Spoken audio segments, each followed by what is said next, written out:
Should I get us started? Should we wait a minute? Do you think there's maybe participants who are struggling to join? Like, did the actual link itself change? You just had to update the page.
All right.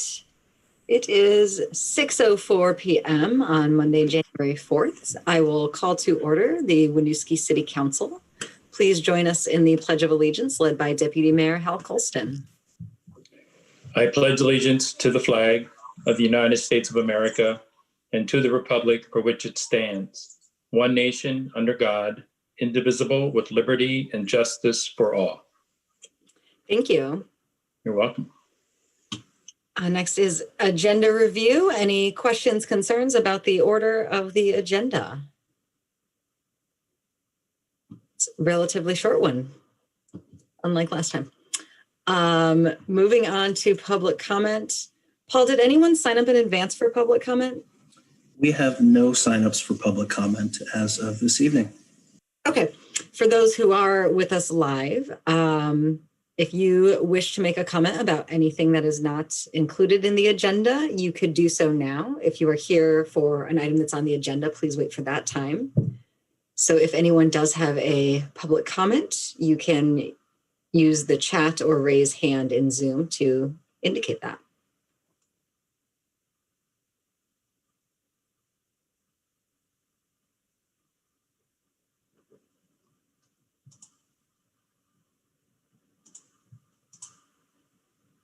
All right. We'll move to our consent agenda then. We have our council minutes from December 14th and the accounts payable warrant for December 30, payroll warrant December 12 to 26, and subsequent payout for January 4. Are there any questions or concerns about the consent agenda? Any questions from members of the public? All right, I would entertain a motion to approve both items in the consent agenda. So moved. Second. Motion by Mike, second by Hal. All those in favor, please say aye. Aye. Aye. Motion carries. Thank you. I forgot to mention this at the beginning of the meeting. For anyone who is in attendance and didn't realize, Councilor Amy Lafayette is unable to join us tonight, which is why we have started without her. Council reports then. I will start with Jim. You're first in my screen. All right. A long time has passed, but not a whole lot of official work has been done. So we did have a housing commission meeting in between Christmas and New Year's. The commission was one of the things that they spent some time with was looking at targets for the potential and whether there's a need for targets around the size of units being developed in the city and not just the number of affordable units. So the issue around how many 0 and 1 bedroom rentals are being provided versus 2 and 3 bedroom rentals may be better suited for families. Based on what the data that Heather, our Community Economic Development Officer, pulled together, there's definite differences between Winooski and the surrounding communities, Burlington's being the most similar, but pretty wide disparities in how much of those different sized units are being provided in Winooski versus other parts of the county. So clearly some differences that might merit some intervention, especially if one of the goals is designing affordable family housing in the city and making sure that that's incentivized properly. So with this initial data discovery, the next step is to look at how targets or goals could be set. So the Housing Commission will be kind of examining that over the coming months to potentially make a recommendation back. So that was the main point of work, but the group also spent some time talking about some of the concerns. So they were asked to do some homework about what concerns they have for housing issues in the city. Things such as housing quality, barriers to accessing certain types and sizes of rental housing, and barriers to home ownership are kind of persistent issues in the housing sector and still of concern to the commission. And so they'll be looking to play in the more short term, play an educational role to make sure that Winooski landlords and tenants are accessing all the programs that come out of any next round of CARES funding or coronavirus relief funding that comes down. So that's maybe one area that the commission will be looking at more, is how to make sure that our community of renters and landlords and homeowners can access all the funds that they're eligible for, because in some of these programs weren't actually fully spent out. So that's also an issue that the commission's looking at. Jim. Hal? I have an announcement. We're heading back into the legislature on Wednesday. And for any Winooski residents who have any ideas for bills, now's the time. So please contact me with your idea and think about, what's the purpose of the bill and what are the desired outcomes. And it's in all likelihood, it'll be a short form bill, which will allow it to get into the process. So that's what I have to share. Thank you, Hal. Mike? First of all, Happy New Year to everybody. So hopefully 2021 will be a better year for all of us. Now that the cold weather's here, some positive news. We're 5 months away from the Winooski pool opening. That's all I have. Thank you, Mike. I have a couple of things. One I want to mention, I think Jesse, our city manager, mentioned a few meetings back that staff had reconvened daily meetings with the Vermont Department of Health. So that's been going on for several weeks. We know that cases are rising statewide and also here in Winooski, and just want to let folks know that, the parties, city staff, Department of Health, our partner organizations like ALV, Winooski Housing Authority, U.S. Committee on Refugees and Immigrants. We are back in direct contact and have been for some weeks, monitoring the situation and getting supports out there and doing what we can to keep things, as best they can be. But reminder to residents that we all have to keep following public guidance, avoiding gatherings. I think the latest state, the 2 trusted household for holidays, that's expired, right? So we are back to spending as much social time in our single household as we can. So I just want to reiterate that for residents, that stuff is still very important, and maybe now more than ever, as we've seen escalation.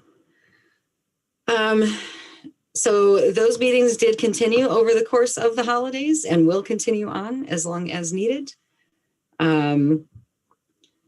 Couple other things that happened. The school district hosted 2 safety and security presentation forums that Jesse and our police chief and school resource officer joined as part of the community engagement process on the school resource officer position. I also attended those. It was sort of here's where we're at right now for folks who are interested, like the current position. And then in the coming weeks, there will be follow-up meetings for more of a discussion forum for members of the public to share their thoughts and concerns. They have been sharing that out via the school newsletter, Front Porch Forum, their social media. And so staff has been participating in that. It was, I think They have been recorded, and for anyone who is interested, it was informative to hear more details about the work of that staff member of ours with our youth community. And then lastly, you'll see tonight some follow-up from our master plan progress check-in.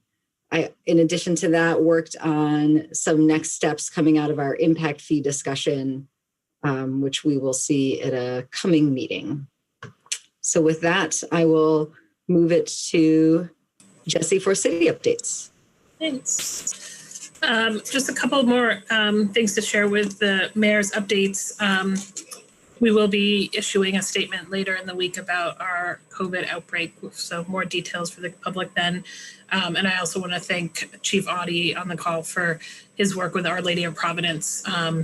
That's where we've seen a number of our cases, not the majority, but a number of our cases in the recent 3 weeks. And Chief Audie has done a lot of work working with them, between them and the State Emergency Operations Center, to secure staffing, PPE, and other support for that facility. And then on the public safety forum front, the mayor referred to the recording of those 2 sessions the chief and the school resource officer and I attended. Those are available at the school website. So if you go to the school website's main page, it's one of the revolving links there if folks want to go back and watch that update. Want to give you 2 other quick updates. This morning, we had a fire and police response to 25 Winooski Falls Way, which is the Spinner building. There was a sprinkler head break on the 7th floor, which impacted a number of units, 12 of the 80 units in that building. It was dealt with relatively quickly, and Winooski Falls Way was reopened quickly. We have about 6 to 8 displaced residents, but luckily they will be able to be accommodated in building and other units that were not occupied. Asian Bistro is also currently closed, but we hope to have it reopened in a couple of days. And the chief will continue to work with Redstone, the property manager, and residents to secure that building and reopen it as quickly as possible. Chief, do you want to add anything to that? No, I would just say this is not the same type of sprinkler issue that we've seen in the other 2 recent incidents on Winooski Falls Way. They're not connected, which is good news. Okay, thank you. And then I want to give you a quick update on our progress on the Working Communities Challenge Grant. So as you likely know, the Equity Director posting is up. We will start reviewing resumes in the next couple of weeks and engaging the community in that vetting process, hiring process. We're meeting with the funders next week to review our year 1 work plan. We did not receive the Vermont Community Foundation grant for this work, which over several years was $108,000 in that revenue budget we had previously presented to you. So Heather and myself and the school team met last week to kind of brainstorm some options for filling that revenue hole in that budget, and we will continue to work towards that in the coming weeks. Additionally, the school trustees are now currently considering for their FY22 budget building in funding to make the 4 of the community liaisons full-time year-round within the operating budget. So that there may be a partial solution there as well. So I just wanted to let you know that we are working on it and likely will need to come back to you with some adjustments or requests in the next couple of weeks. And that is what I wanted to share. Thank you. Thank you, Jesse. Moving into our regular items. First up, we have introduction of our new youth interventionist, Yul Herjak. Ray, will you be introducing us? I will, yeah. And Paul, you're quick. I was going to say, as Paul brings him over, I'll say a few words. But yeah, Yul has been on board here for a couple weeks. I think it's fair to say, given the pandemic and the holiday, it's been a strange start for him. But we are super excited to have him on board. Had a chance to meet with Yul right before Christmas. Had a really good first meeting. And I think, anyone who was on that hiring committee just felt really overwhelmingly positive about everything Yul has to bring to the table in terms of his experience. So we are really just super excited to get him here and on board. And and working with our youth and families as a support. I think it's going to be a huge boost for the work we're doing. So very, very excited to introduce him to you all tonight. Thank you and welcome, Yule. We're excited to officially meet you and would love to just hear a little bit about you and what brings you to this position. Sure. Thank you for that, Ray. I'm looking forward to working with the City of Winooski. I've been working with the City of Burlington for a while now. And in the population I've been working for a while now is the New American community. And when the chance came up to work in Winooski, I jumped on it right away because I do see a lot of New American within the community of Winooski. And I want to offer my service that I do here in Burlington and to Winooski's. So I'm definitely looking forward to working with the city and everyone around and the team. Thank you. Do members, other councilors, have any questions for you?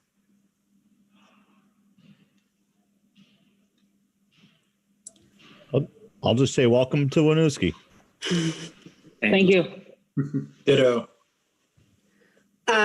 Yeah, we are happy to have you joining the team and look forward to working together. And thank you for coming tonight to virtually meet. Yes. Nice to meet everyone. Well, yeah, virtual media. All right. Thank you for that. We will move to next item B. This is the update on our commission review of our master plan goals, which I am introducing. So I forget if it was our last meeting or the one before. Anyhow, we looked at a summary of what our different commissions said about our progress on our master plan recently and talked about next steps for our commissions and for ourselves. And so the memo that I've drafted here includes that summary that we already saw with the addition of some next steps that I pulled out of our discussion. So I wanted to bring this forward to the council to make sure this aligns, with how you left that conversation and agree on how we'll bring this back to our commissions. So there's sort of three main takeaways for next steps here. And I didn't put them in a very chronological order as I should have. So in the memo, the second item for council is to start sharing updates with our commissions. We talked about the council updates we share tonight, bringing those back to our commission meetings so that our commissioners have a better sense of what's happening across the board and don't feel so siloed. That is something I think that we can put into practice immediately. And in going forward, any commission meetings, take the time to do a brief council update for our commissioners.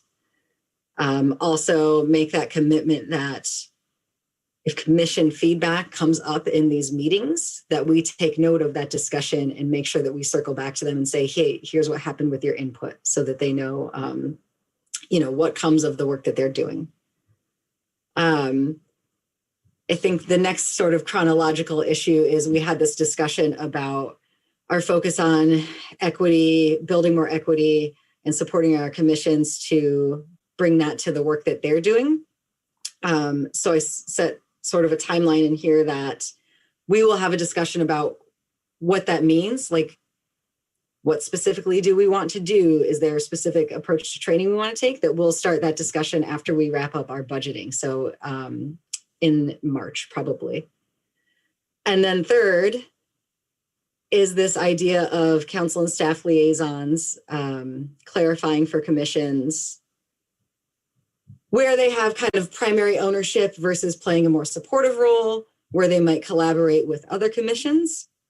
And the more I've thought about that, I think that's something that we should visit this summer when we do that policies, priorities, and strategy discussion, and then we work with staff and chairs to do the work planning. That would be a good time to also reiterate for commissioners, the work plan is focused on this for these reasons. This is your primary role. Here are other ways that you can be supportive. So those are sort of the three, I think, things that we have committed to do coming out of our last discussion. Just wanted to bring that forward here, see if that sounds right, if I've missed anything or misrepresented anything, and then talk about bringing this to our commissions.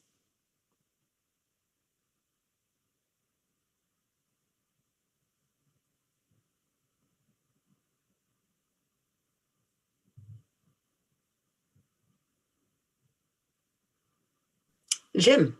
I can't find the raise hand function. I apologize. So I'll just use my real hand. I just wanted to say I do think that this is, I think these are good steps. I think it is a bit of work on our part, but I think it's good work to do. And having the privilege of sharing a house with one of the commission chairs and being on a really, focused and effective commission in the Housing Commission, I think that the things that we're outlining here would be helpful. And I think that they'll make it easier to see impact across these commissions. I think I said at our last meeting, I feel like we can see it here as we hear the input coming in from multiple directions, but I think laying out these kind of order steps will help improve that pretty quickly. And I think it's work worth doing. So I'm supportive of this. Thanks, Jim.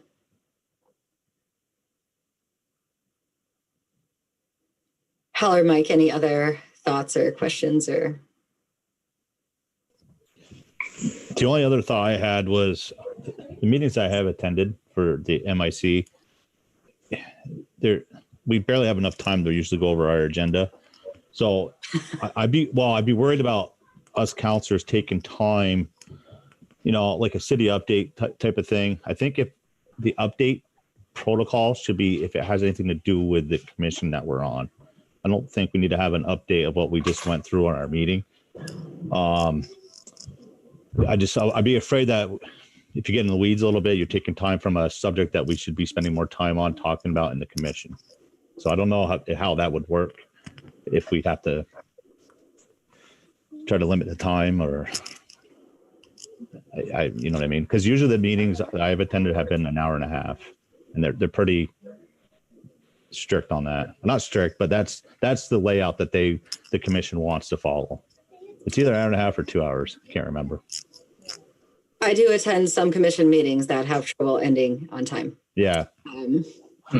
So I think that's a fair concern, and maybe it is sharing something written.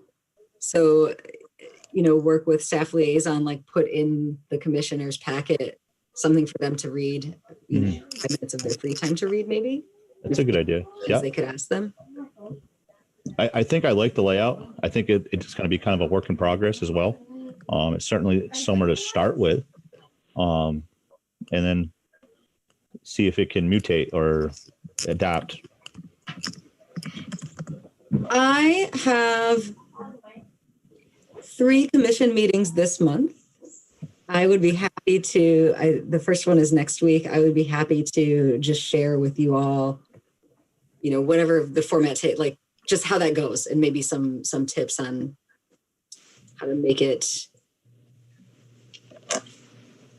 whatever. We're trying to give them information, but not overload the meeting content, right? So I would be happy to share some feedback on how that goes. And I think we can get some feedback from the commission too, again, on how this process can work too, and see if they're interested, like the commission chairs, maybe gather them together and see what their feeling is on it. Well, that's a fair point, actually.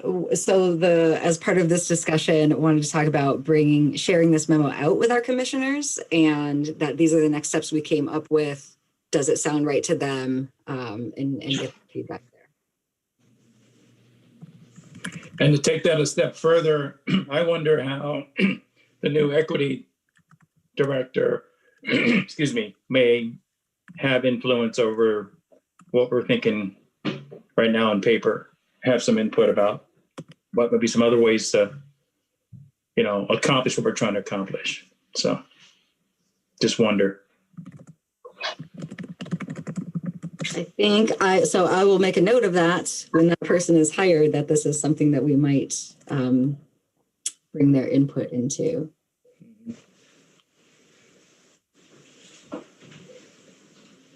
As far as sharing this out with commissions, there's, two ways we could go about this. I think staff liaisons could add it to like the next agenda for each commission to say here, and then council liaisons could lead the item as in, we had this discussion, this progress check, here is the outcome of that work and what the findings were across all commissions. So we would share this full memo with them and the next steps that we discuss based on what we heard from you all would be useful.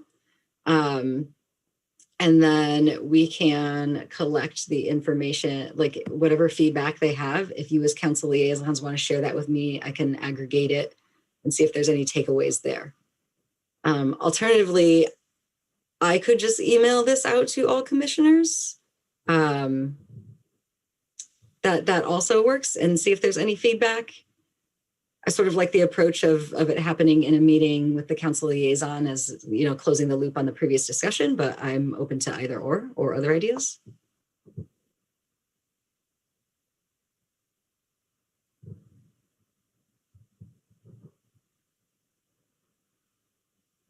Any preferences?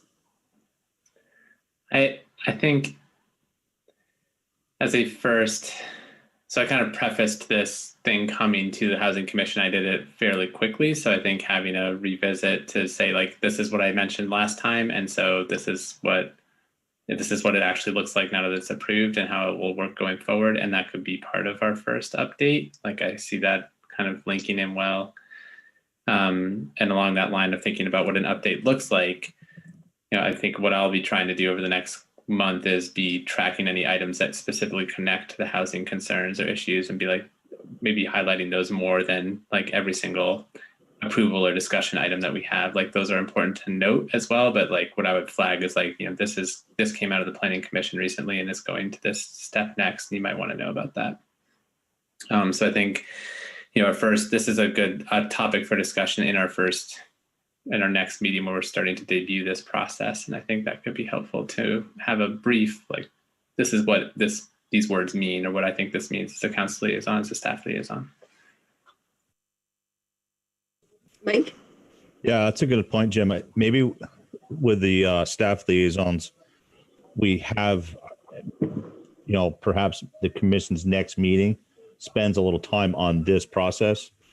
And then if we have to have another meeting, 2 meetings this month or next month, whatever the schedule falls, because maybe we should get some input from the commissions and commissioners on this process. I mean, they might have some,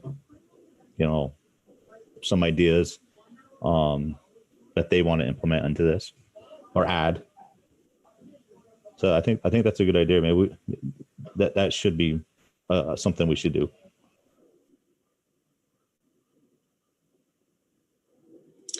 All right, so we'll have our staff liaisons ensure that this memo is added to a commission meeting this month.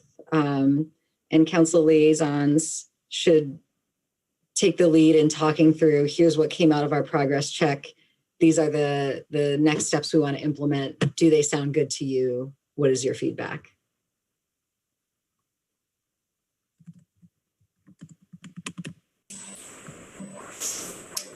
Christine, can I jump in for a sec? Of course, yeah.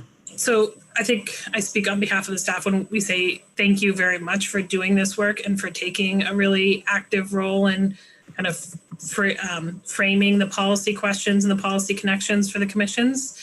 It's sometimes hard for staff to do that, feeling like we're doing that kind of outside of the council's policy process. So we really appreciate you guys all doing the work, because as Councilor Duncan said, it is additional work, but doing the work to make those policy connections between the council's work and the commission. So thank you very much for that effort. Thank you. Any other thoughts on next steps?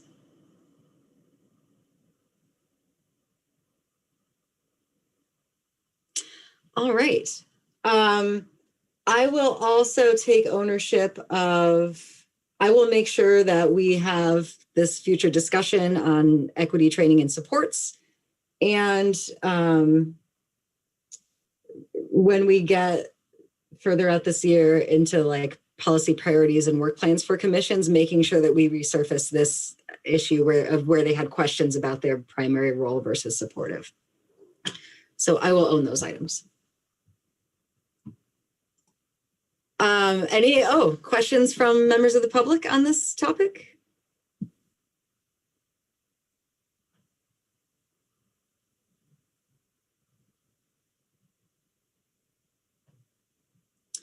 All right, so this is on for discussion.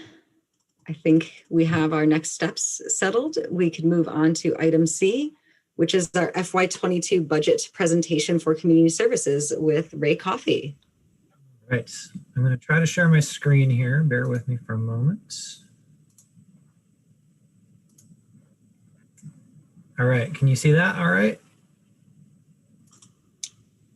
Yes, we can. Yes, now it's yes.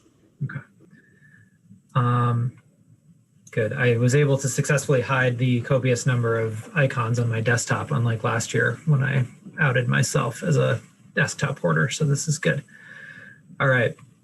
So really happy to be here as always. I think this process for all of us as department leaders is it's a really positive, reflective process as much as it is a looking forward process. I think it's always nice to have a chance to sit and really focus on what's been accomplished and then look to build on that looking forward. So really, very proud and excited to present the budget here tonight. Also want to give just a quick kudos and shout out to the staff from my team that are on this meeting, many of them over in the attendee list. Really appreciate them being here, and I've got them here in case there are questions that I don't answer well. They can raise their hand and steer me right, as they often do. So want to jump in just quickly. Speaking of my team, these are the folks that make the work happen, that we do day in and day out. This looks pretty similar to years past. We've got a couple additions and shifts from last year. Our youth interventionist, Yule, who you just met. As folks know, we did do a slight shift in our Parks and Garden Manager and Rec Director positions and sort of bifurcated those two efforts. But by and large, pretty similar looking staff team from last year. And again, can't say enough about the work that they do every day. It's a pleasure to lead them and frankly be led by them most days. So I think it's fair to say for everybody, it's been a weird year. We certainly have struggled through a lot in our department, not unlike everyone else in the world. And I think it's just worth note some of those kind of big hurdles that we were all kind of climbing over throughout the year. Certainly lots of furloughs back early in the pandemic that hit our department pretty hard. As many of us in the state are really working hard to stay in lockstep with the governor's orders, which obviously in the business of recreation and human services was a huge impact. Our whole shtick is getting people together. And we were pretty explicitly told and continue to be told, maybe not so much with getting people together. So we've really had to shift the way that we do business. And that it's been challenging some days for sure. And then also just want to highlight too, a lot of staff turnover for us in the last year.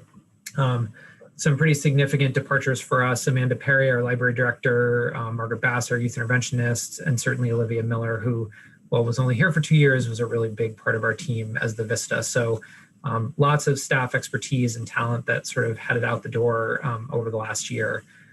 So lots of things to work through and around. With that said, I think our team has done a pretty fantastic job of managing and sort of delivering through that.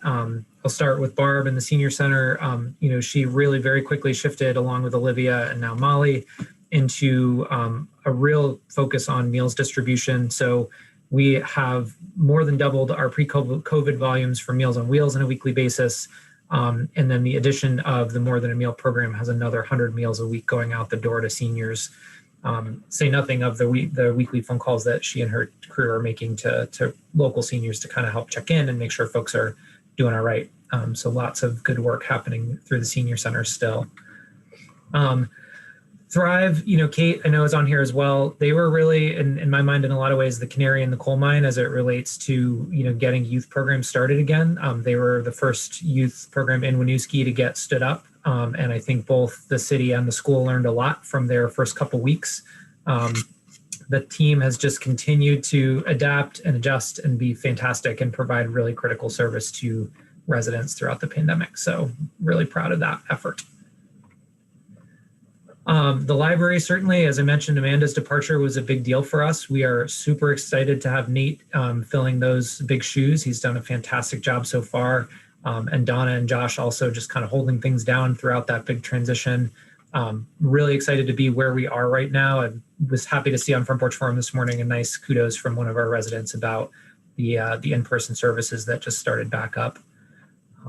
Obviously, a parks plan, which you guys know well about. And then Halloween in Winooski, really proud that we were able to pull that off in spite of everything and run a large and safe event for the city. So trails and outdoor spaces remained open. I think like many places throughout Vermont, that was a really critical resource for folks' mental health and wellness. So really happy that we were able to do that. Tennis and soccer ran safely. As Mike kind of stole my thunder earlier, we finished building the pool, which is really exciting. Looking very forward to getting that open this coming summer. And then, as Christine mentioned earlier, these kind of ongoing calls around Department of Health, UVM Medical, USCRI, AALV, just continued efforts to sort of be a part of that team that's working to serve our community and keep folks safe throughout the coronavirus issue. And then, we finished the census too. That was a thing that happened. And Winooski really did a great job there overall. Our numbers were pretty strong and we closed out as one of the first communities. So very exciting. So all things considered, I think a pretty good year. As always, I think we like to look ahead and start to think about how we build on that. And I think this budget sets us up well to do so. So a few things that I want to highlight that are included in this coming year's budget. We'll talk a little bit more in depth about this, a lot more in depth about this, but looking to fully integrate Thrive into the general fund. As folks know, that's been operating for many years as a program budget or a separate budget from the general fund, and we are looking to bring that into the general fund for fiscal year 22, along with recreation and our meals program. And then the addition of the $8,600 to retain an AmeriCorps Vista. Councilor Lafayette had asked this question, so I want to sort of flag it here and respond to it because others may have it.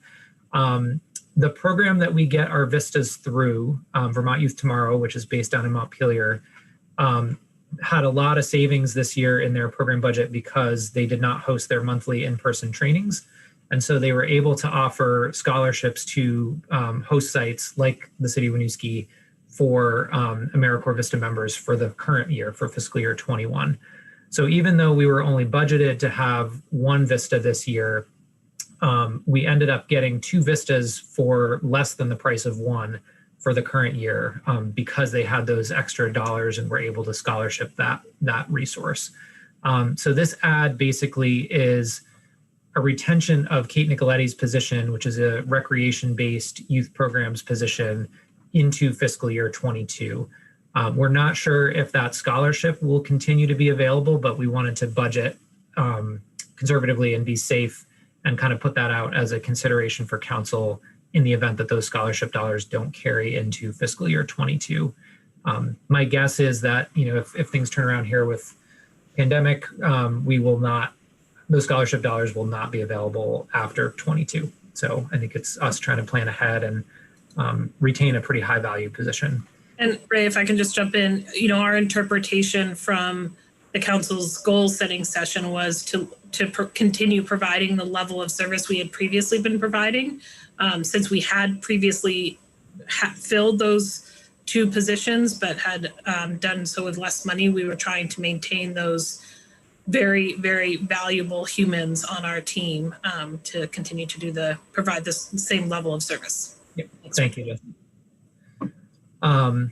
Again, this is not a new thing, but just wanted to highlight that the youth interventionist position is now encapsulated in our budget, which when budgets were presented last year was not the case.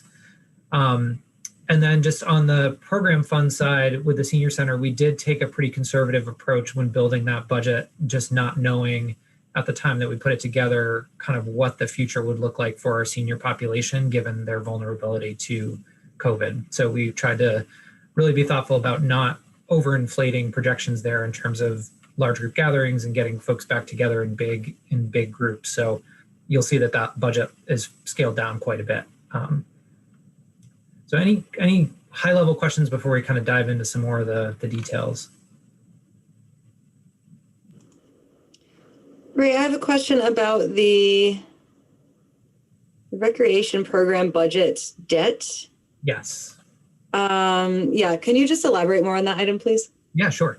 So the rec program for many years was running at a deficit. Some of that was contributable, I think, to the fact that we were, the rec program was essentially paying rent to the O'Brien Center when the O'Brien Center was operating as an enterprise fund.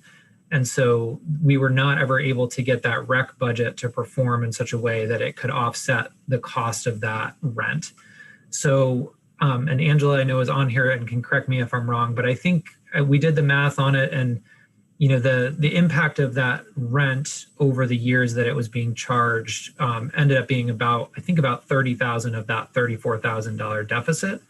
And then last year, obviously, with everything kind of going sideways with COVID, we ended 19 in a pretty bad way in the rec budget. A lot of our fee-based programming just didn't happen, which was challenging for us. So that's I'd say the two primary issues that we've run up against there.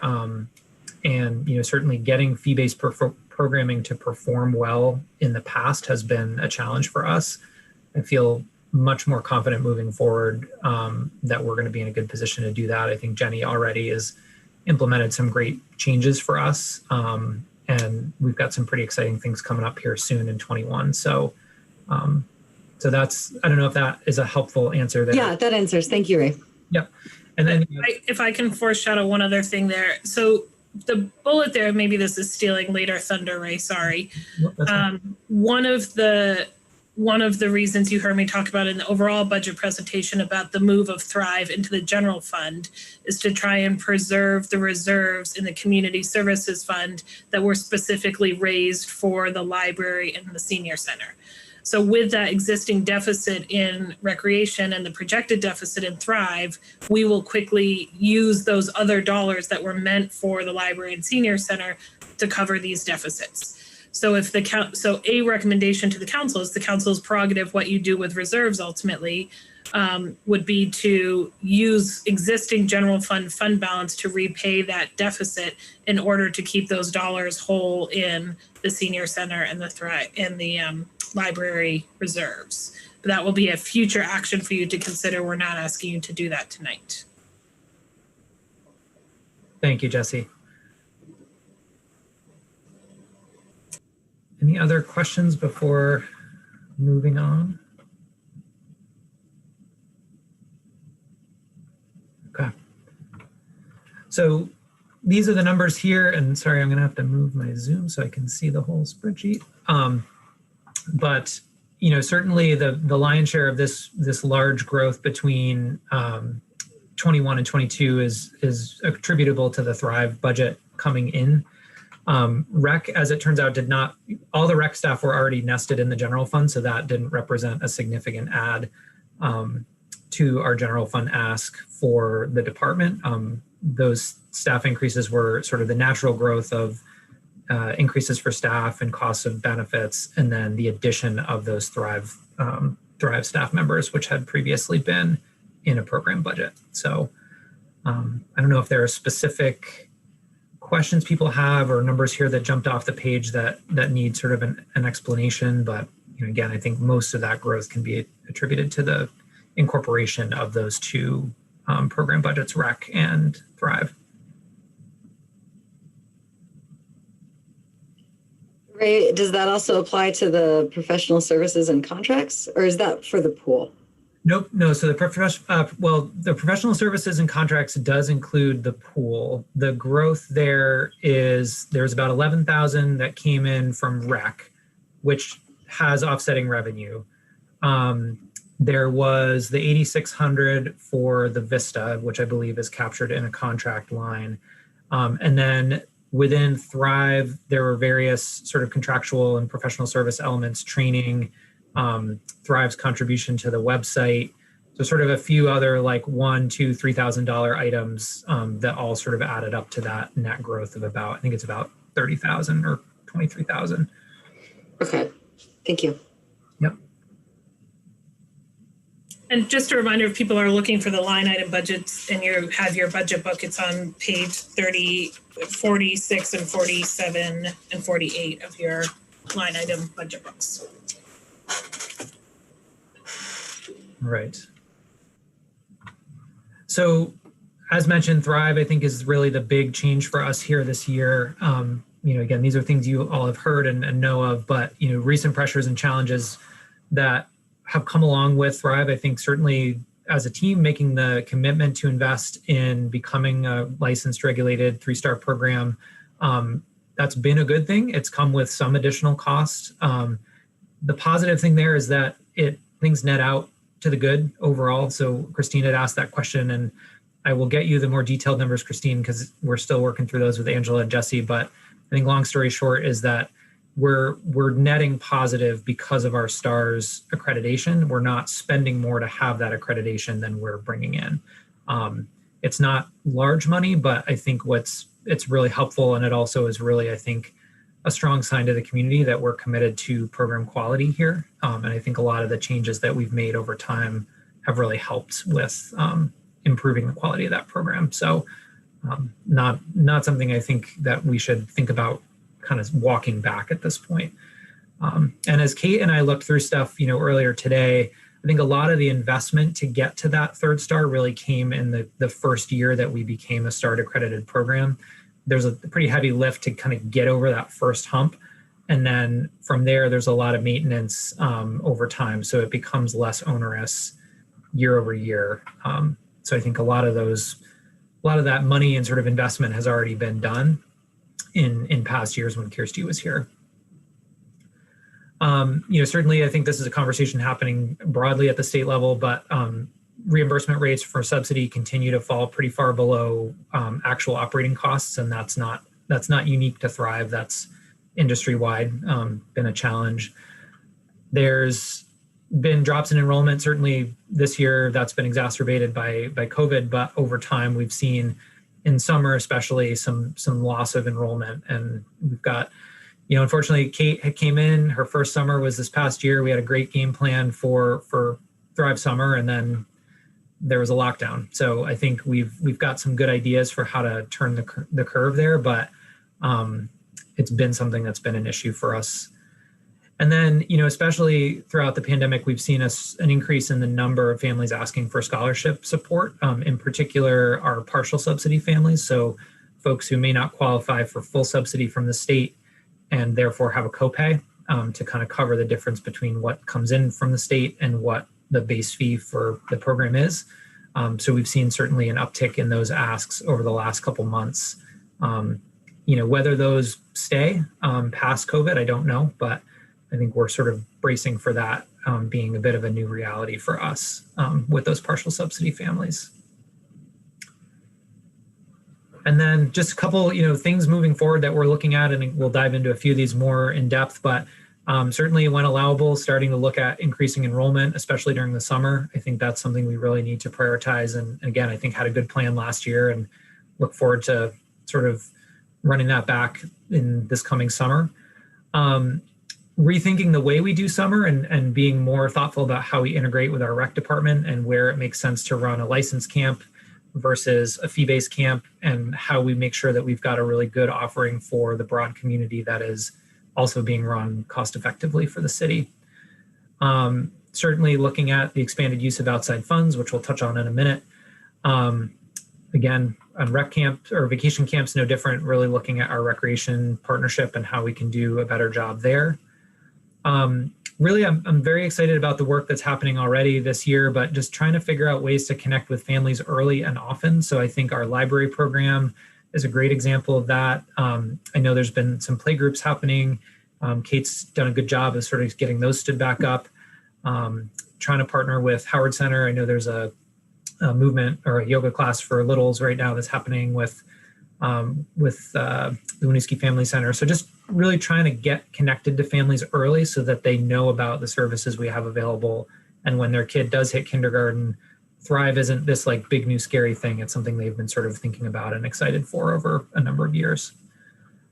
At the state level, I think continuing to be part of the conversations there. Certainly Kate and I have had a lot of ongoing discussion with the folks at Let's Grow Kids who are working at the state level, trying to really continue to advocate for and share the challenges of the current structure of the system. I think that's something that, at the state level, it's not a secret. I think the challenge is how to fund it and how to make that affordable from a tax perspective. But those reimbursement rates have continued to lag behind the cost of doing business for running a program. So that's a challenge for us for sure.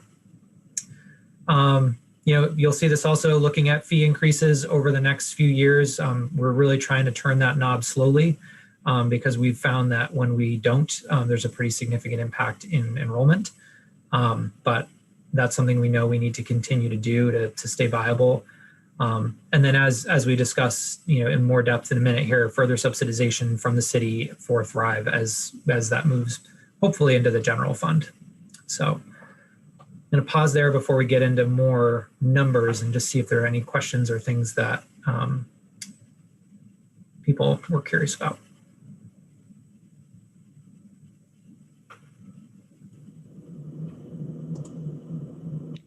So I'll just call out, you referenced some of ongoing challenges. This is something that's been in discussion, for the few years that I've sat here, that enrollment numbers are too low.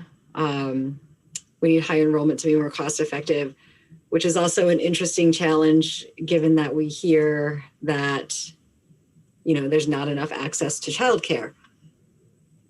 I suspect part of that is cost burden, right? There's this very difficult issue here with trying to provide the service at a rate that people can actually afford and one that is sustainable for the city to fund.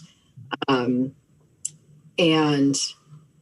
so I just want to call that out for any attendees who are watching this, and that I know we talked about this last year. And as you said, y'all had a plan ready to go, obviously couldn't roll that out. I think that is still something that's important to prioritize. Whether or not we'll be able to do that even this year is uncertain to me.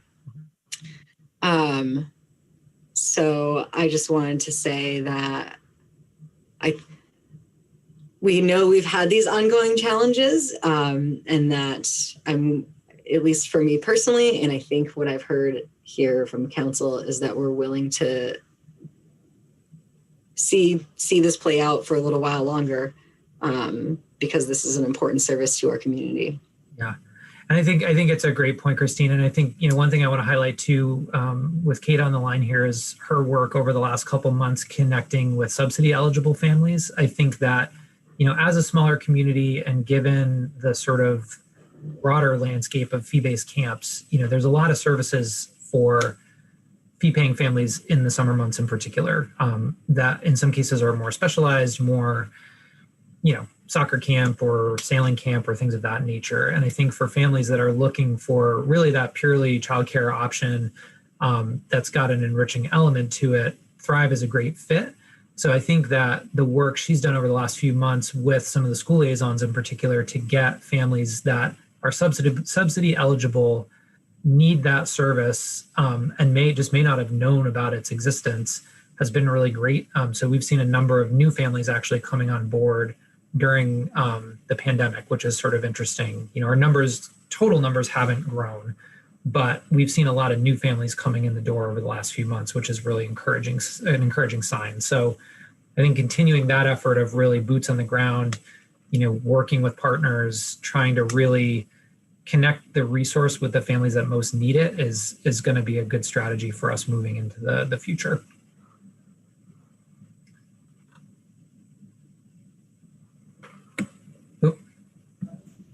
Okay. Mike? Yeah, I got a question, right? This might be a Hal question too. Is there any danger of the state level subsidies disappearing out of the budget? And if that happens, are you prepared to make that difference up? Or is there a way to make that difference up? As I should ask you that. I'll answer the easy one first and then kick the harder question to Hal. But I mean, I think that in terms of being able to make up that difference, I think the short answer is no. I think the families that would lose that benefit likely would need to disenroll in most cases, just because I think the cost burden for them would be insurmountable. Whether we could then backfill with more fee-paying families, maybe.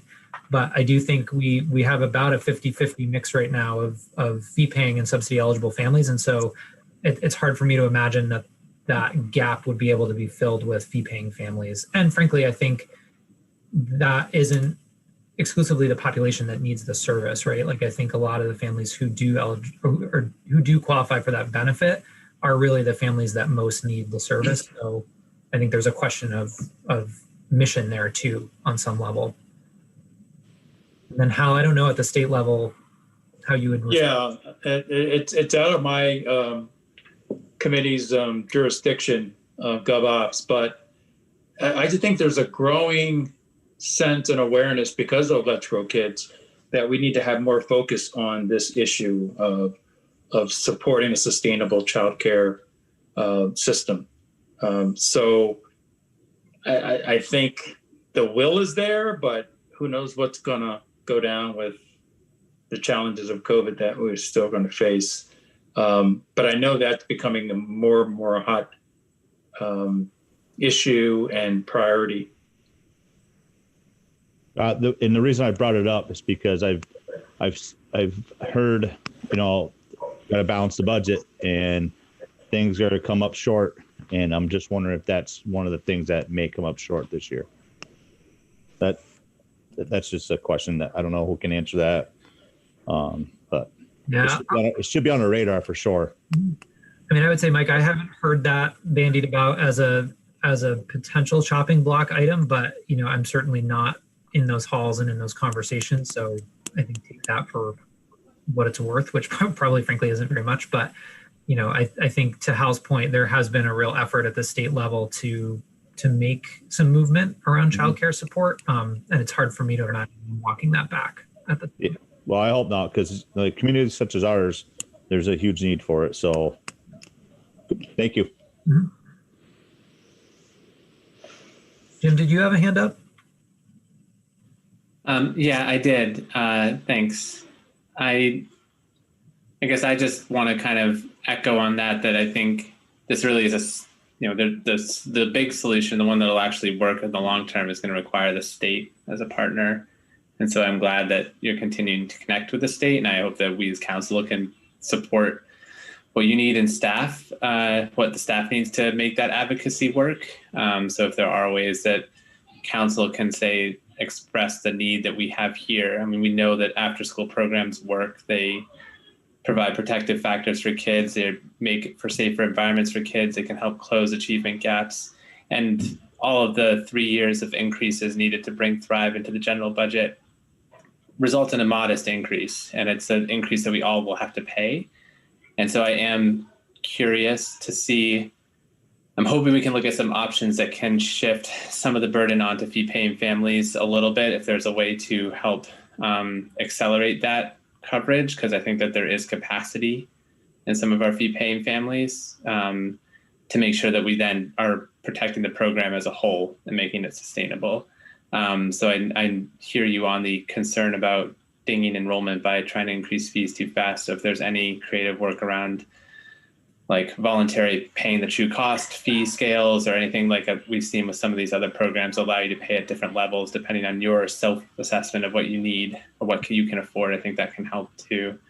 But I do, like I've said this before in these meetings, I think this is a critical service that is under recognized for how important it's going to be for some of our families. And so the fact that we've maintained enrollment with a pretty significant shift in who's enrolling during a pandemic, with people making very different decisions about who's going to school and who's going to after school, family to family. I think this is it's showing that the need hasn't gone away in the pandemic, and I don't think it's going to go away after the pandemic's over.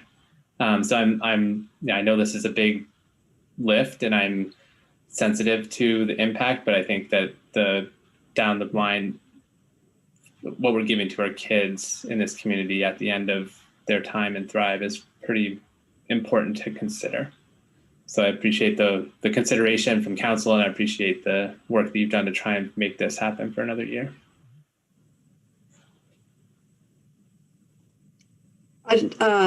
Jim, that's a really interesting idea about offering different levels of payment for those who are willing or feel that they are able. I think that's a creative suggestion, so I wanted to recognize that.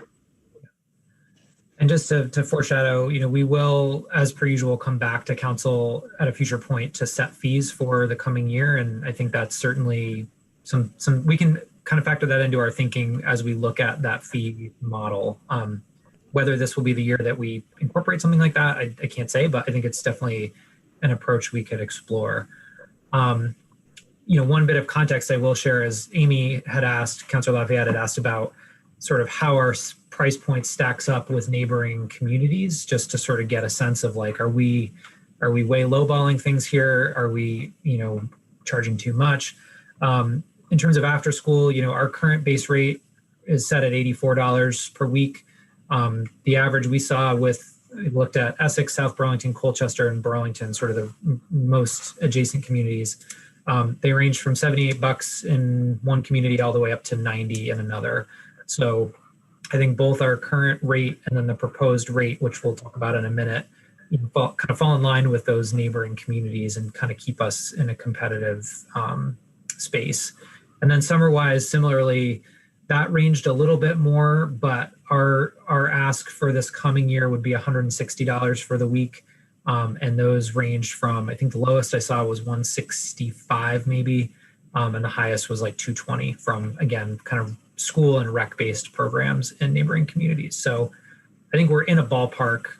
Summer, maybe there's an opportunity to turn that knob a little bit more, but again, I think we need to be thoughtful about the ripple of doing that.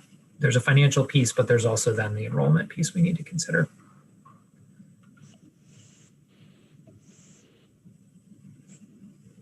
I see you, Jim, but I don't want to steal Christine's thunder. Hal actually did it officially through the... Yeah. So I'm going to let him go. So should I go? Yes. Okay. So, I'm intrigued by this tiered fee approach, which I think is important. But I also think even more importantly is how do we change the narrative? This is an investment in our community. This is not like, filling in the hole because there's not enough money. I think it's important to think about how do we shift that narrative, because it really is an investment and it impacts our community when it's done well. Thanks, Hal. Jim, did you still have a... Oh, yes, I was looking for the raise hand function, forgot what I was doing. Still haven't found it. But my question was, the fees for after school based programs, are those all similarly accredited stars, like 3-star, 4-star programs, or are we comparing non-star to 3-star? Yeah, that is actually a great question, Jim. I know those are all licensed programs, but whether they have STARS accreditation, I am not admittedly sure off the top of my head. I can find that out. Okay, thanks. Yeah. I do want to come back to how what you were talking about, the narrative of this service and, is this a critical service to provide to our community? I think, yes. The thing that is on my mind is as we are closing this gap in so obviously this is the bigger childcare problem, right? Is it costs more money to do it than you can possibly expect a family to pay. Mm-hmm. What is filling that gap? And obviously, yes, we do need a lot of help from the state in the bigger landscape. The thing that I have been thinking about through this budget is as we bring this into the general fund and we take on more of that gap filling through tax dollars, is it happening at a rate that is sustainable, versus like a giant jump in 1 year, which I think we'll see in an upcoming slide. Yes. Yeah. I'm gonna latch onto that segue, Christine, and dive into some of the numbers here a little bit. So again, just mention outside resources that we're trying to secure. Kudos to Kate. That's sort of the point of this slide. She's done a lot of grant writing in the last 6 months, so hooray.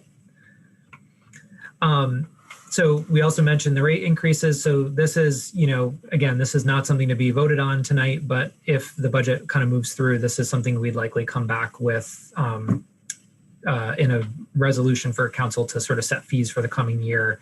But looking at slight increases in the after school and the full day summer programs, I highlighted over here on the side, just from the state, the sort of base rate for subsidy. So this is if you're a licensed program with no stars, these are the reimbursement rates that you get from the state for any subsidy eligible family, full-time subsidy eligible family for essentially this is after school and this is for full day, full week care. The reason we opted not to increase the half day program for the summer is that the hours of that program are really more aligned with this number up here, this $84 kind of after school hours. It's a pretty comparable number of hours given in a week. So we felt like cranking this one up would start to kind of skew us in terms of value per hour out of whack with our after school program and our full week program. So that's why we opted to sort of leave this $100 number static. And for folks that don't know, the reason we run a half week or half day program during the summer is that the school runs for 4 weeks a free summer school program for the JFK kiddos. So in the past, we tried to sort of compete with that and run programs simultaneously. And the dollars were not at all working for us because we would have to staff up for enrollment in the morning. And a vast majority of those kids would be in the summer school program until noon. So we would have high volumes of staff sort of not serving kids for half of our day. And so instead of trying to compete, we've opted to supplement and sort of dovetail services instead. All right. I'm going to jump. Does everyone, are there any questions before I move ahead on the STARS reimbursement piece and sort of how that works, or is that fairly clear?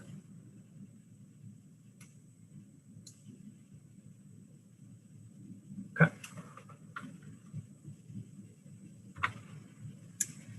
And then these, Christine, to steal your thunder back here, this is our sort of phase-in proposal.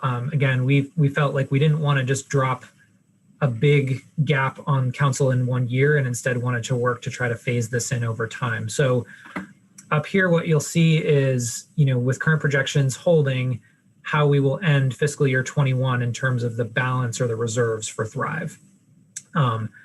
You'll see in a later slide that $45,000 looks great, but that number has been sort of dropping over time in recent years. So that's not a sustainable nest egg for Thrive at this point. But we wanted to try to leverage that over the next couple of years to sort of soften the blow of incorporating Thrive into the general fund. So what you'll see here is just basically the math to show what that tax rate impact would be in year one. So it's about ½ penny. And then years 2 and 3 of that integration would be about 1/10 penny, given that a bigger chunk is kind of coming in early here. And this $14,000 number, this one was, I needed to sort of ask Angela, so I want to make sure that it's clear for folks. This is what we are currently carrying in the general fund in support of Thrive. So folks may know, but 20% of Kate Anderson's time, our Thrive director, is already nested in the general fund for work around efforts that are not related to Thrive. So that $14,000 is already built into the general fund budget. So we wanted to sort of recognize that as on the revenue side of the equation, so that could be factored in when we brought the whole program over. So I'm going to pause here and ask what questions folks have about what's here, because I think this is really sort of the meat and potatoes of what we are proposing with this transition. So to state it another way, Yep. Moving this over is adding that, 0.005 to the tax rate this year. But in future years, so this has been moved to the general fund, let's say. In future years, we're saying that Thrive is adding 0.001 to the tax rate. Like when I look at the number in FY24, that's not an increase above and beyond FY23, right? Like that's just the percentage essentially of okay. Just want to make sure I was reading that correctly. So the increase in 23 is additional over and above what was raised in 22, and then 24 the same, and it's as a result of the staff increases. So that assumes that we make no changes to the fees that we charge to the families, but that all of the staff still get their step and COLA increases every year. So to put another way, Christine, basically over 3 years, we're building up that tax capacity using reserves to offset it. Gotcha. Thank you. Nope. Did not mean to do that. Are there any other questions on the numbers here?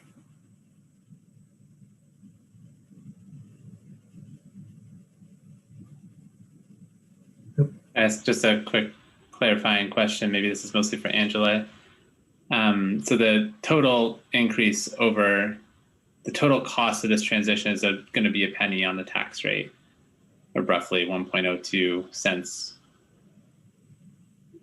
When you add up these four levels of increase.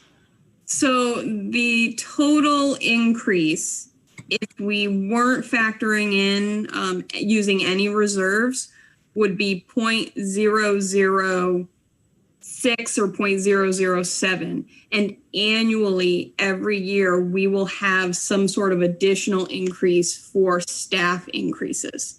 There will always be some sort of incremental increases to these expenses for those staff changes. Okay. Which is true for all areas of the budget, everywhere that we have staff. Correct. Okay. I can't see Mike anymore, so I don't know if he... I got a question. What is the deficit from non-payment for this program? Are we talking hundreds of dollars or thousands on year? Angela may have that more at the ready. I know this year we have been much better on collections in terms of Kate's just done a fabulous job of staying in touch with families, making payment plans. So it's pretty minimal for the current year. Yeah, we have very, very little outstanding balances. We rarely write things off.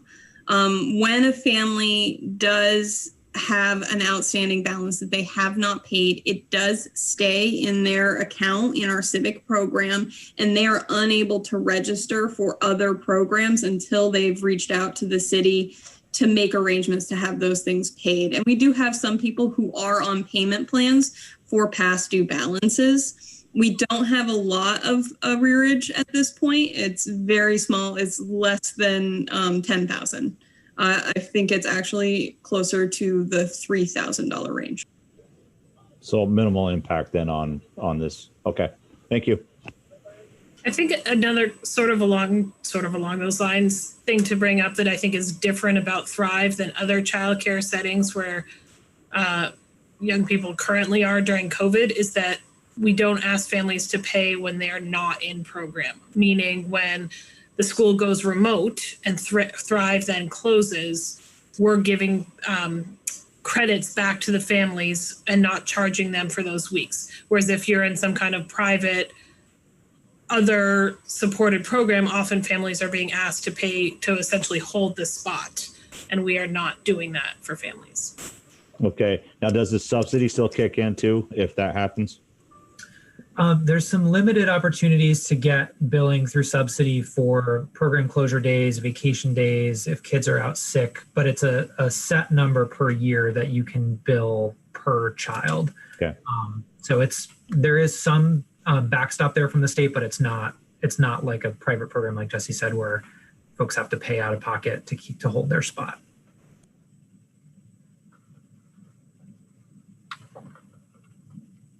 All right.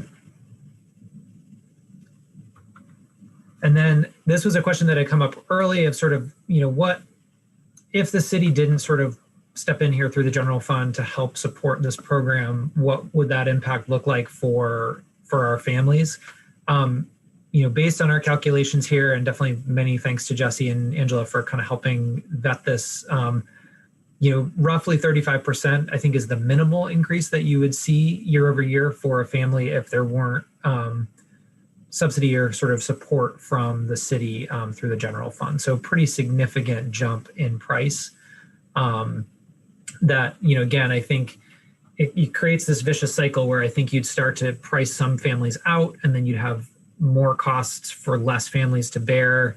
And then that price just kind of continues to ratchet up. So I think minimally that 35% is a pretty, frankly, probably a pretty low increase estimate. I think you'd probably see more based on disenrollment and then needing to spread those costs across fewer families. But it's a big jump.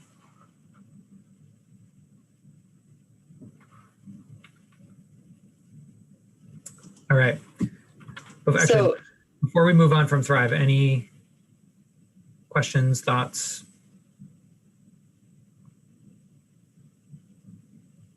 So I was gonna say, maybe we open it up to any public comment or questions before getting into the other funds. As a reminder, folks can use the raise hand feature or use the chat if they wish to speak.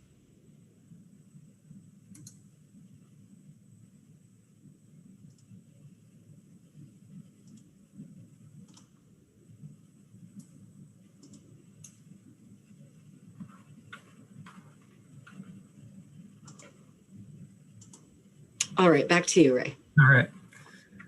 So senior programs budget, this one I mentioned earlier looks, I think, pretty similar overall bottom line wise. We've scaled back some of our projections around just program volume based on some of the unknowns around COVID and how quickly we will be able to gather our seniors again. But, continuing to look to run that budget at a break even or better, and sort of preserve those reserves that we've been carrying for the senior program. So important to note here too, Barb's salary is not included in this budget. This is just programmatically based. So revenues in from programs and then revenues back out for program supplies and supports.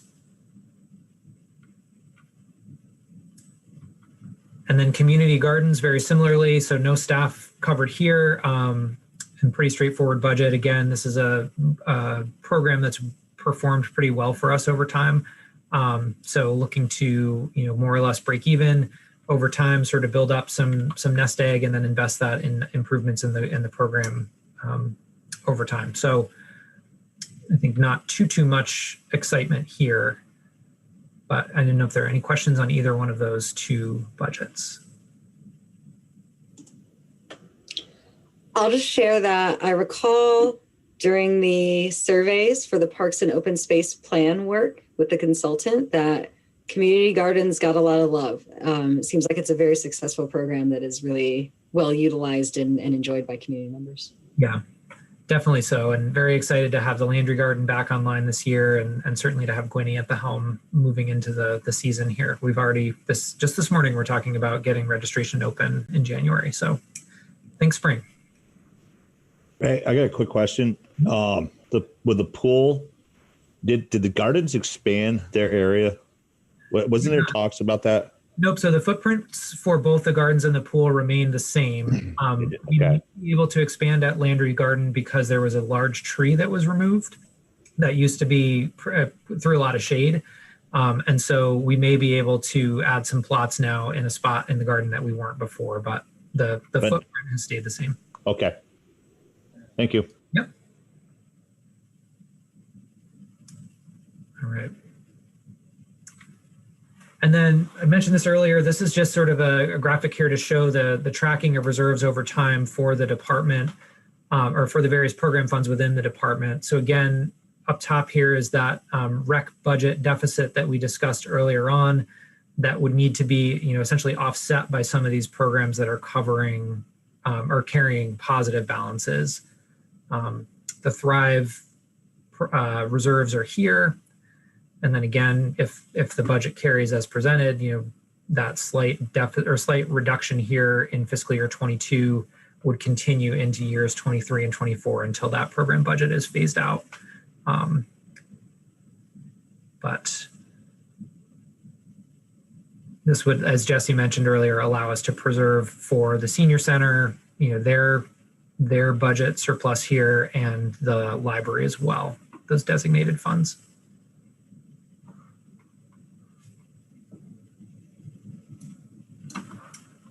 All right. Had to get this in here.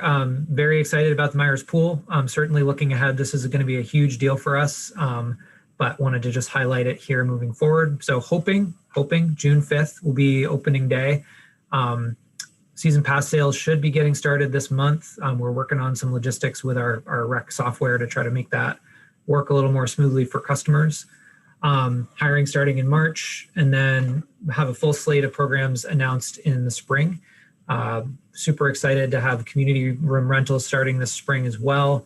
And then the swim team, of course, returning to their traditional home pool here in Winooski, which is very exciting. So lots to look forward to there, but definitely wanted to highlight that as a big kind of operational add for us this year, looking into fiscal year 22. And then just globally to end, some big emerging issues, obviously rebounding from COVID and what that means, especially as it relates to gathering groups, group sizes, restrictions around indoor versus outdoor activities, lots of things to keep in mind. As mentioned, opening the pool, continuing to work on the implementation of the new Parks and Open Space Plan, childcare we've talked quite a bit about tonight. We are going to be looking at the possibility of a 4th star for Thrive and what that could look like for us. So that would be a way to sort of, as mentioned earlier, I think insulate the general fund from some of those costs over time. Continuing to expand library services with Nate at the helm, and then getting transportation sort of back on a front burner. I think given everything with COVID on my team, at least that's sort of slipped back. So I'd like to revisit that because that is an issue that comes up pretty regularly for us. And with that, I'm going to send you off with this hopeful, positive, exciting image and say thanks for your attention and great questions. And I'm happy to answer any other questions that come up. Thanks, Ray. I will go first to the public this time and see if there are any other questions about the other programs that we just got to at the end there.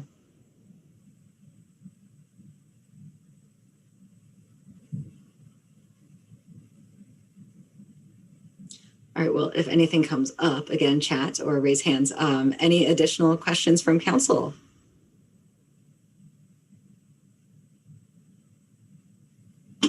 I got one. I'm sorry. I can't find a raise hand feature either. So, don't want to sound.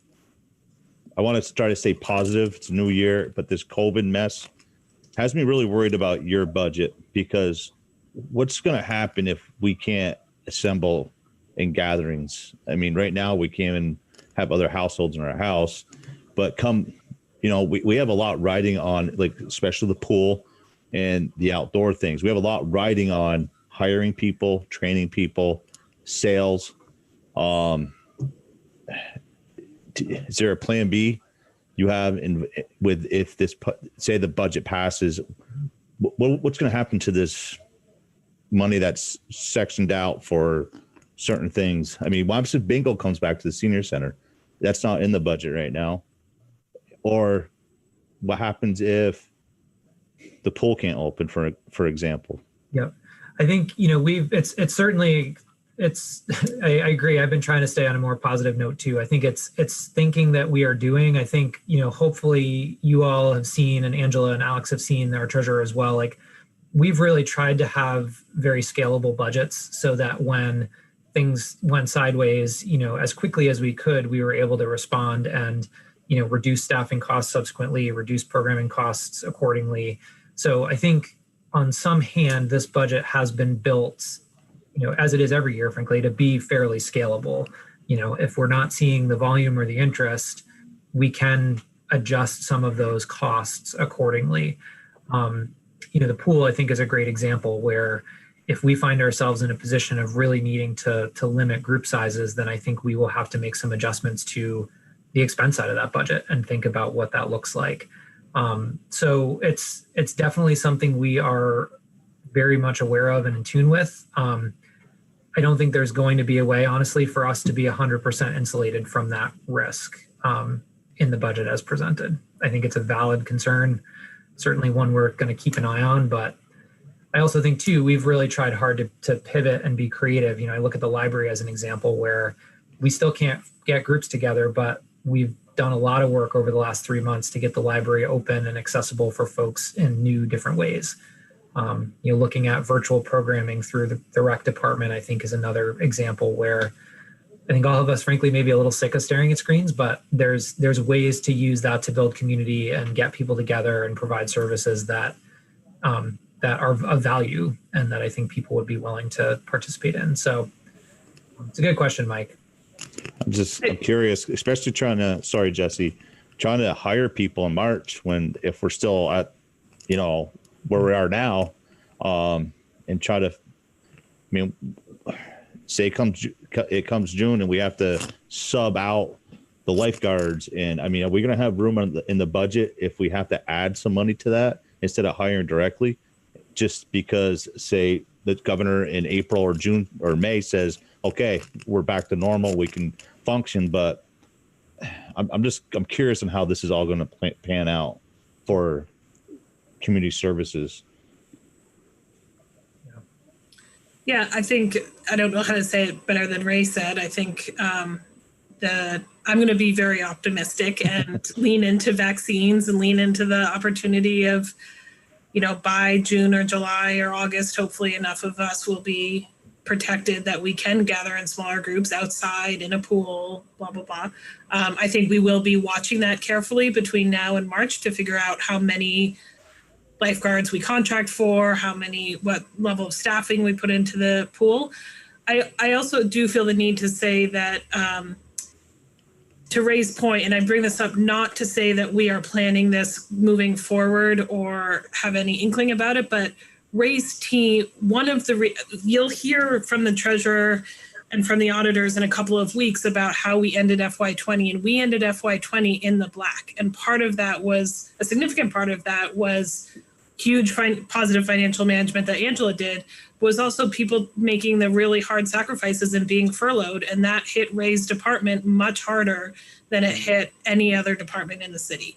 And those staff people, made use of other programs that were here to support them, and many of them came back. And we are incredibly thankful, especially the Thrive team, who really sacrificed a lot during the time when they couldn't provide service and we couldn't justify using taxpayer dollars to continue them on staff. So I'm not saying we will do that again. I think with vaccines, we have plans to not do that. But I do think, Mike, to your point, Ray's team was the team that made the biggest incremental sacrifice in FY20 to do exactly what you're saying, scale back expenses because the revenues weren't coming in. Hal. And the only thing I will add, I just have a lot of confidence in Ray and his team because it's a management issue. And I think he has demonstrated over and over that he's able to step up and his team can make those tough choices to make things, get over those bumps until we get to that smooth sailing. And I am optimistic that we're going to, with the new administration, get this under control as soon as we can. So I'm looking forward to a more normal year by late summer, Here. Yeah. Are there any further questions for Ray?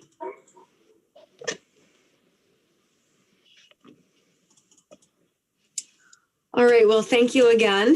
And we will move on to item D, Vermont Community Development Program Municipal Policies and Codes with Heather.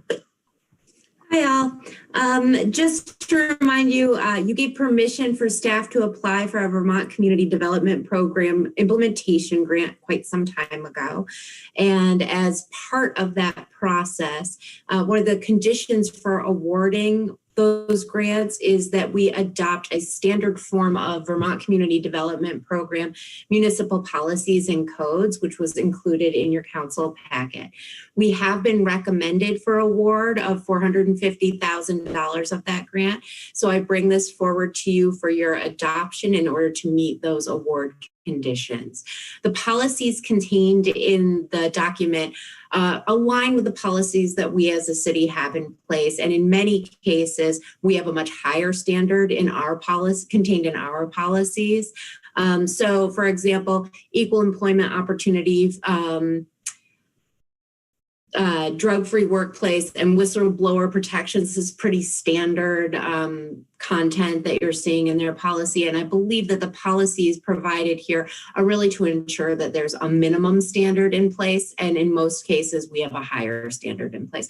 So it's not directly contradicting our policies, instead just ensuring that we do have them in place. So for example, with something like the excessive force piece of this, we have a much higher standard in our policies.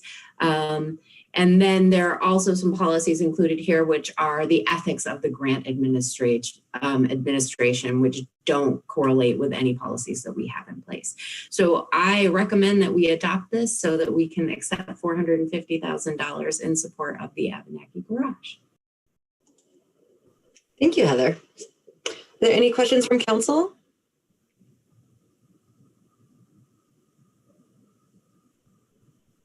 Jim?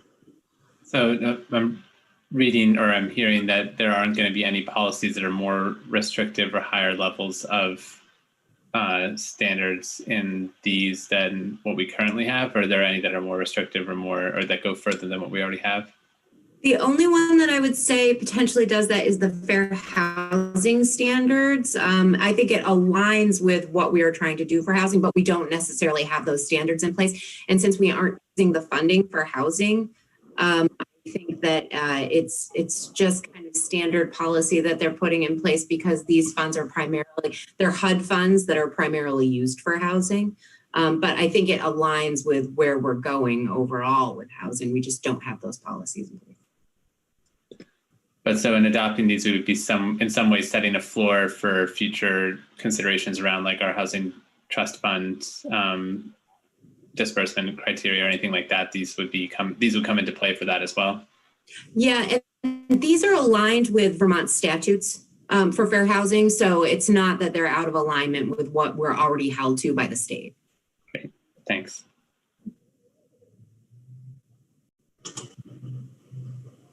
Any other questions?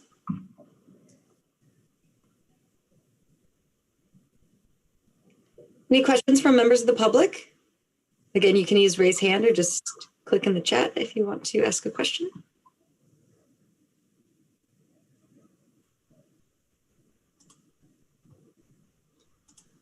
All right, so hearing no concerns, I would entertain a motion to approve the Vermont Community Development Program Municipal Policies and Codes. So moved. Second. Motion by Jim, second by Hal. All those in favor, please say aye. Aye. Aye. Aye. Motion carries. Thank you. Thank you. This brings us to the end of our agenda this evening. I would take a motion to adjourn.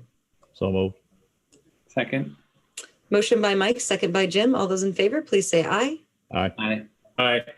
Motion carries and the meeting is adjourned. Thank you, everyone. Thank you all. Thanks all. Thank you. Good night. Aye. Good night.